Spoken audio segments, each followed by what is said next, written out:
Welcome back, everyone, again to our continued series on Ask Dr. McCord. In this episode, what we're actually going to feature and talk about is what a person may experience after they receive their first chiropractic adjustment.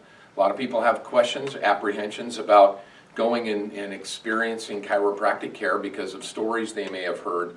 And I just want to set people's mind at ease a little bit about what they may be experiencing. So when you come in, we'll do a full, complete analysis, a workup, probably take some x-rays, certainly do our myovision, muscle testing, a range of motion study, very extensive workup when it comes to looking for these dysfunctional areas in your spine we call subluxations. And so once we're confirmed that a person does have a need for chiropractic care and they have this condition called a subluxation, then we're going to want to start with correction, what we call a chiropractic adjustment.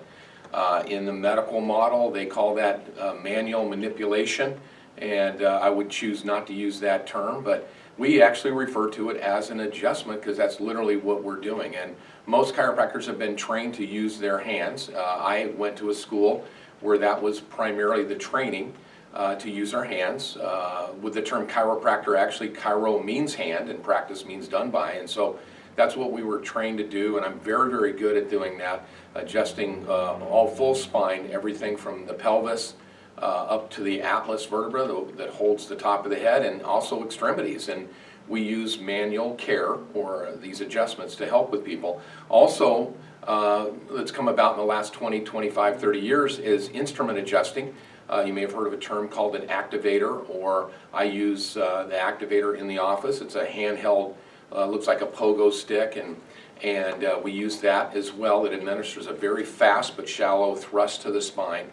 And then a new device that's recently come out called an Impulse IQ adjusting tool. It looks like a drill, and it has a rubber tip on the end, and it administers a very fast, repetitive series of thrusts to the area. And after an adjustment, what people can experience is a little bit of soreness. And the reason that can happen is because of what we term corrective strain. And corrective strain is very similar to where if you had a dislocated shoulder, it was out of socket, and the doctors go to try to put it back or reduce the dislocation, it will probably hurt a little bit. You might have some discomfort for a brief period of time, but it's going to feel way better after that. Also, another good analogy is getting braces on your teeth. So after you've got braces on your teeth and the orthodontist adjusts them, on a weekly, bi-monthly basis, however often you're going in, they're gonna hurt a little bit. And the reason is because they're making changes in the alignment of the teeth, and so that can be an experience. Probably 80 to 90% of the adjustments, the first adjustment we give, people will feel much relief. So it's not like that's even a big issue anyway. But just to set your mind at ease that you could have a little bit of experience of pain and discomfort as a result from an adjustment. If it's done correctly, typically the case will be 80–90% of the time you will feel really good after that.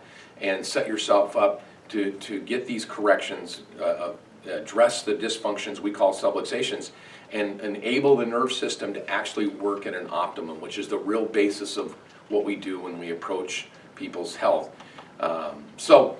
Really love that you're participating in these Ask Dr. McCord episodes, and like I want to ask you always again, make sure you subscribe to our YouTube channel right here, and stay tuned for more episodes coming up about our series in Ask Dr. McCord. Thank you very much.